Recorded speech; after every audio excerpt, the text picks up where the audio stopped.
welcome into First Take. Molly Karam here solo in Bristol. Max and Stephen A. are on the road. Gentlemen, good morning. Good morning. Good morning. How y'all doing? How's everything? Good morning. Excellent. Hey, Molly, you check out the new crew cut by Max Kellerman? I like it. You know, first of all, he looks good. There's no denying that. But I must confess to you, Molly, I think you're missing something here that Max is trying to do. I think the way that his hair was, a little scraggly at times and the grayness was kicking in, I think somebody along the line told Max that he was looking like he was approaching 50. He got a bit nervous and said, I want to remind y'all I'm closer to 40, and that's what this is about. He's a baby-faced assassin right there. That's just me speculating.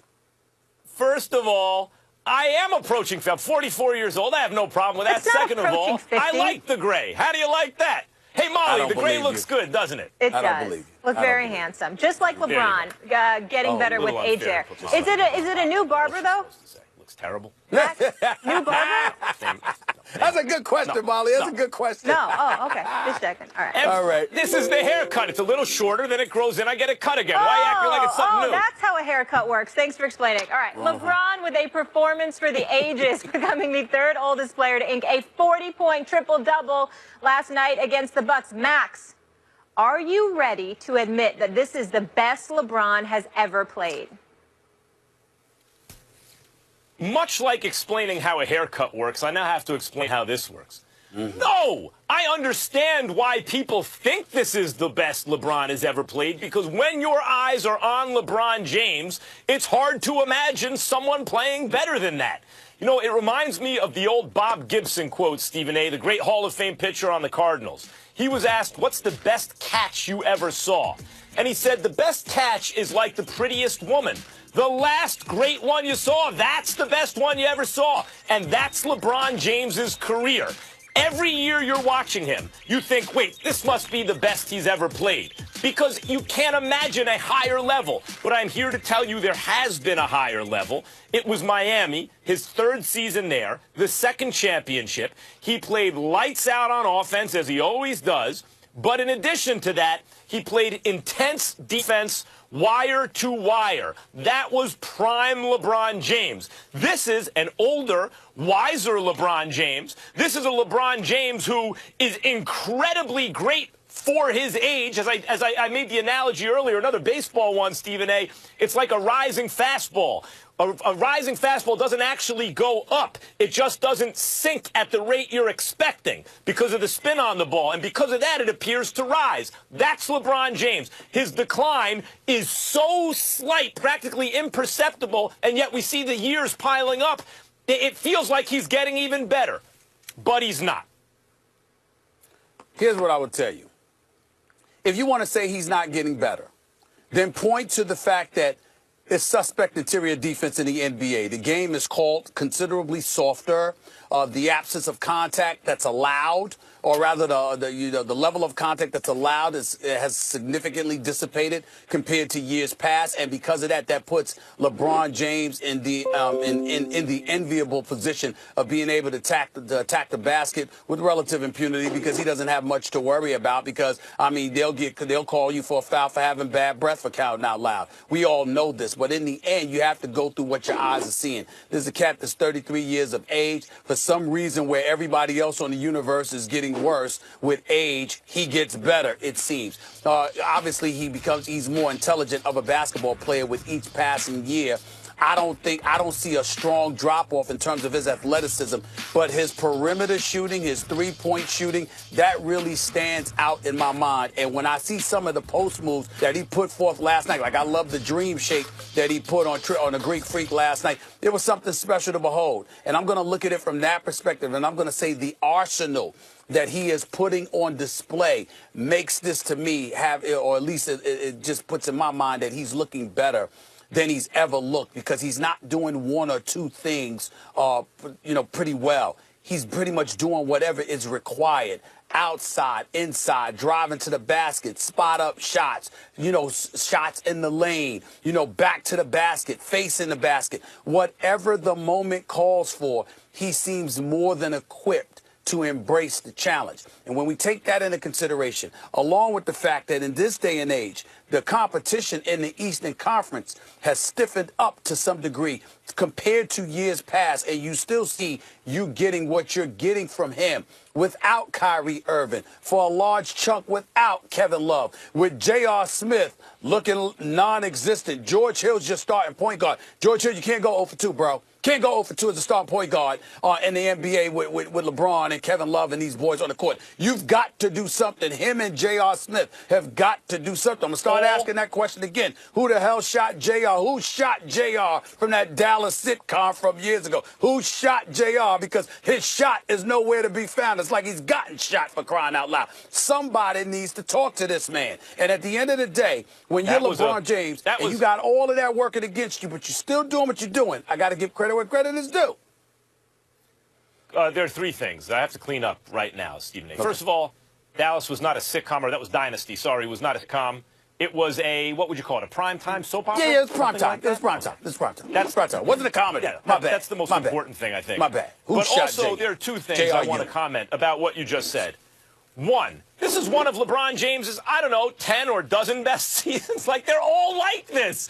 And in terms of the outside shot and everything, that third season in Miami, he was hitting the three at a very high clip, very similar to this year. He was posting up when he had to, but the big difference is you're only talking this year about one side of the floor. That third season in Miami, it was both sides of the floor. That's one. The next thing is this. James Harden and Russell Westbrook over the last couple seasons are putting up statistical years, the likes of which Kobe Bryant never put up. Does that mean that they're better than Kobe Bryant? No, of course not. They are benefiting from two things. One, they're great players, Harden and Westbrook. And two, the league allows for this now. You spoke about that earlier when you talked about the soft interior defense, but it's also the style of play.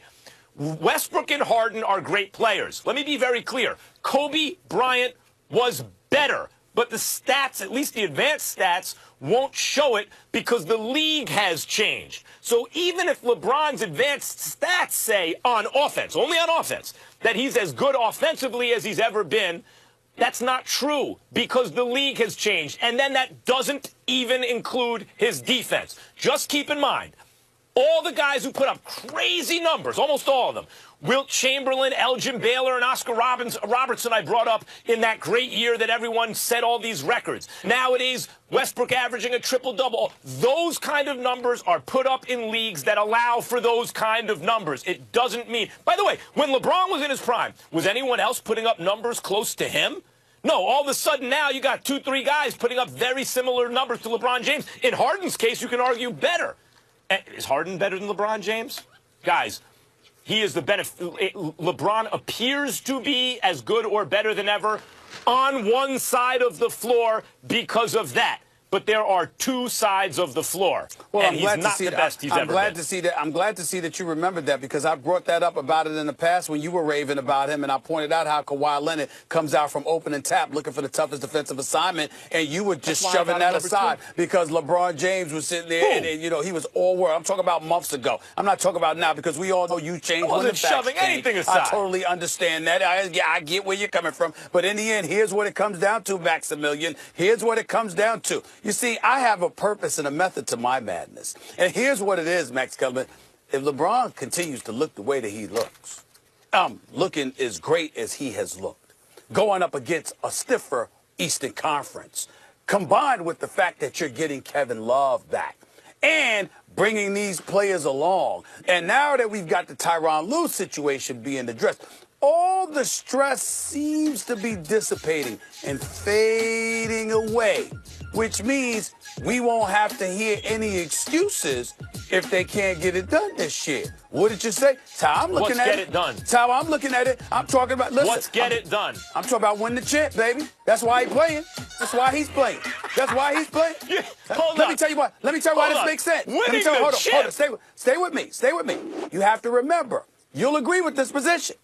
Max Kellerman, don't make me pull out the tape on you, because I will. Max Kellerman said they won't beat Golden State, but they do have a chance to beat Houston. in the same breath you're saying I take it Houston back. has a big chance to beat Golden State. So if Houston has a big chance to beat Golden State, and you've already conceded that Cleveland can beat Houston, particularly if LeBron was playing the way that he was playing, combined with the fact that he's got Kevin Love back and what have you, and he's the best player in the world. To me, what I love about all of this is that there's going to be no excuses for anybody. No excuses for Houston, no excuses for Golden State, no excuses for LeBron in Cleveland. I actually like this. Well, let's put it this way. Doesn't bother me. Let's put it this way. You're right. There are no excuses in the sense that barring catastrophic injury in the playoffs, the best team will win. In that case, you're right. There are no excuses. When I said I thought Cleveland could beat Houston, not that they would beat, but that they could beat Houston, that was a different Cleveland team. The team has changed. We've seen what they're really about. This was after the trade. And I do not think they can beat Houston if Houston is healthy. This was after the trade. This was after the trade you said that. If it was after the, we'd have to go back and check. Yes, if it was we after will. the trade, I assume it was after they stopped the And they Celtics went on a little at winning Boston streak. and then And they beat went on the a- and they Thunder went on a winning handily at streak, OKC. Well, right. Well, let me say I think very differently about the Cavs since then, post-All-Star break. Okay. Now, it could be a function of Kevin Love. That's what I've maintained the whole time. LeBron can't play better than this at his age. Like, what? Who can play better than this? He's the best player in the league. LeBron, as I said, when your eyes are on him, you go, you can't play better than that. So it's not really about LeBron. It is about the supporting cast. And absent another all-star, enter Kevin Love, they don't have a chance. If Kevin Love can be something more like the Minnesota Kevin Love than he was as the worst version of the Kevin Love on Cleveland, then maybe they got a shot. We got to see what that looks like. It was promising last night, but that was against the Milwaukee Bucks. You know, I beat the Milwaukee Bucks twice last week. I mean, that's what happens when you play Milwaukee. The Greek Freak drops 72, and your team wins. So that's what happened with Cleveland. All right, guys, Wake me up when they beat a good team. Let's move forward into that. So LeBron, obviously the first player in NBA history to record a 40-point triple-double in his 15th season. Stephen and Max, you both mentioned Kevin Love back on the court last night, scoring 18 in his return from a fractured hand. His first game since January 30th, and of course, they got the win. So, Stephen, I'll start with you on this. Did last night prove the Cavs will win the East? Well, last night didn't prove it. I was saying they were going to win the East before Kevin Love returned, and I still feel that way. I don't think anybody's beating the Cleveland Cavaliers in the East. And if you recall, I've repeatedly said, I didn't even bring up the Cavs. I said the East is not beating LeBron.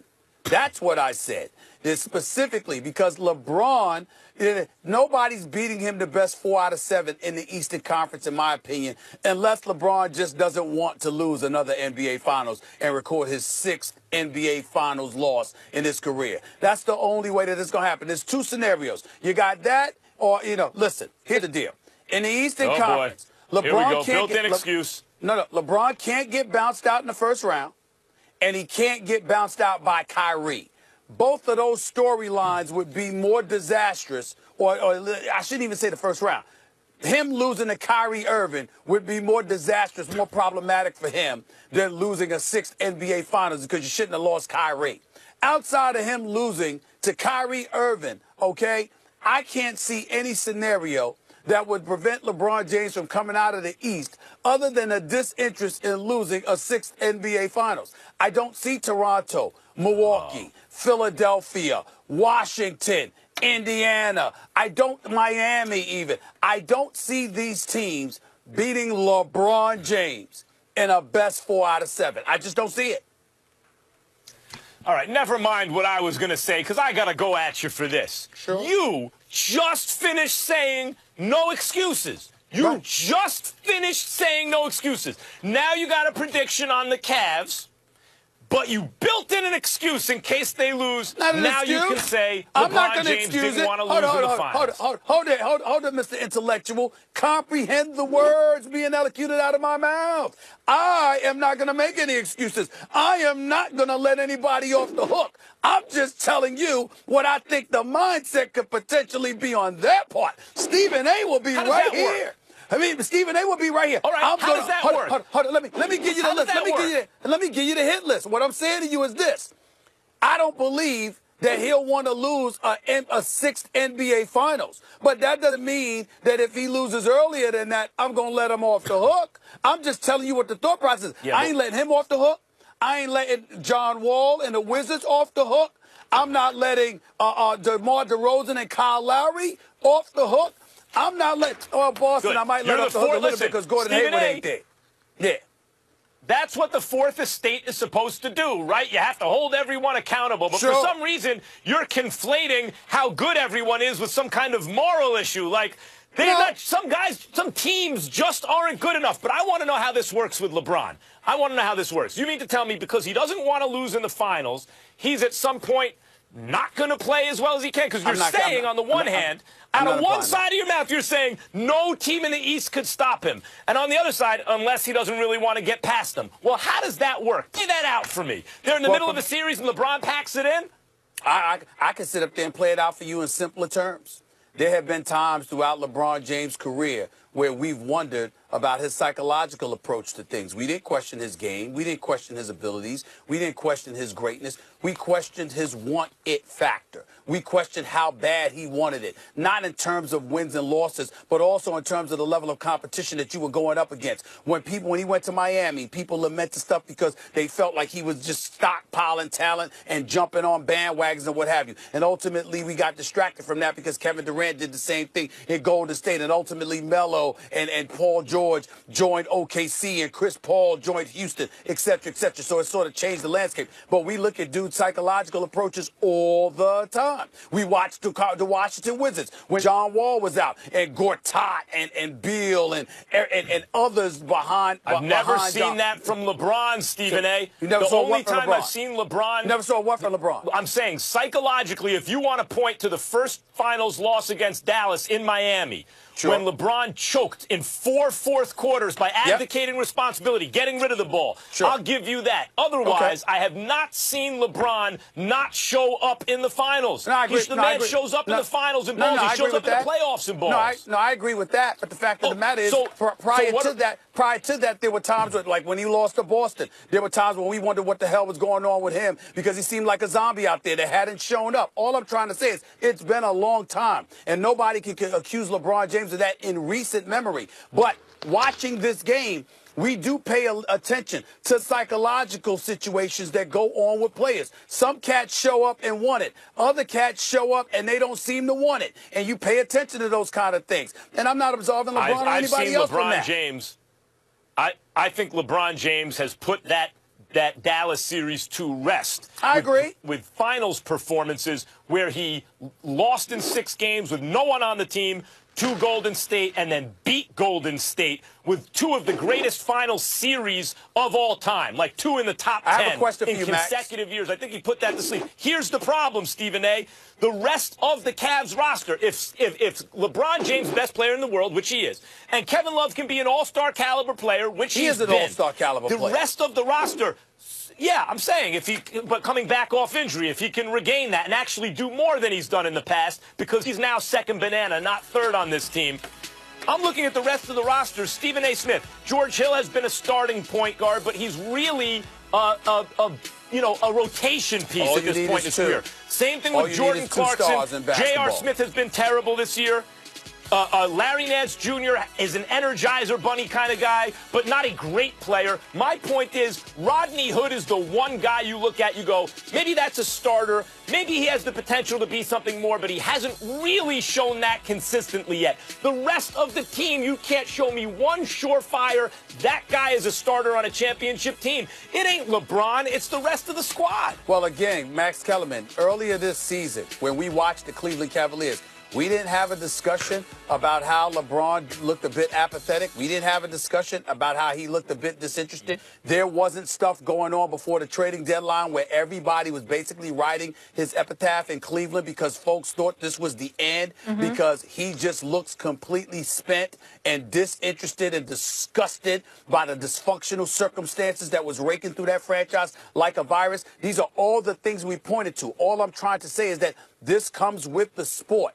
So it's not beyond the realm of comprehension that if you look down the path and you feel like you got no shot going up against a juggernaut, that you know what, you might want to bow out early. I'm not talking about him as an individual. I'm talking about the reality of his circumstances because of what's surrounding him as far as his teammates are concerned. These are all things you have to pay attention to. If he doesn't get out of the East If he doesn't get out of the East, it's because his team wasn't good enough. Not because he's trying to avoid Golden State or Houston. It's because they're not good enough.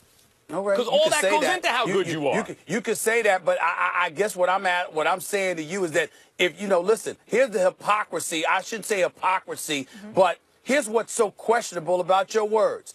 And put me up on this 3-screen, please, so I can see Max Kellerman's face when I say this. Max Kellerman is a boxing analyst extraordinaire for HBO, doing a fabulous job with all the perks that go with it, going to Spain and London and Monte Carlo and all of this other stuff with your boxing matches. This weekend. Max Kellerman, boxing is a pugilistic sport.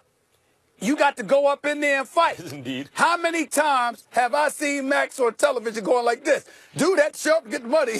He had a job to do. He didn't want to be there. He didn't want to be there. Max has said that on many occasions. Stephen A. Wait a minute. What I'm saying to you is this. Basketball ain't a one-on-one sport per se. But you can get your behind waxed as an individual when you step out on the court and a brother give it to you. Let's be clear about that. That can't happen. Let's see. This is what this is really about. You want to know the big lesson about the Cavs this year? And it started in the preseason.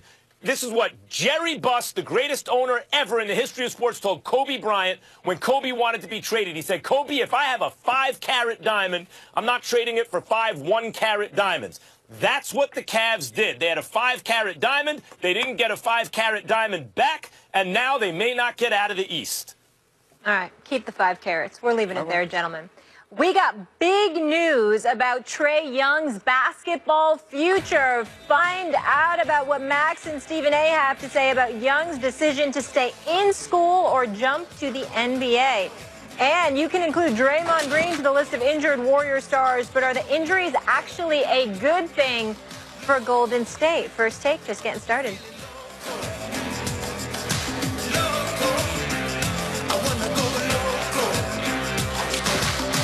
Patrick woke up with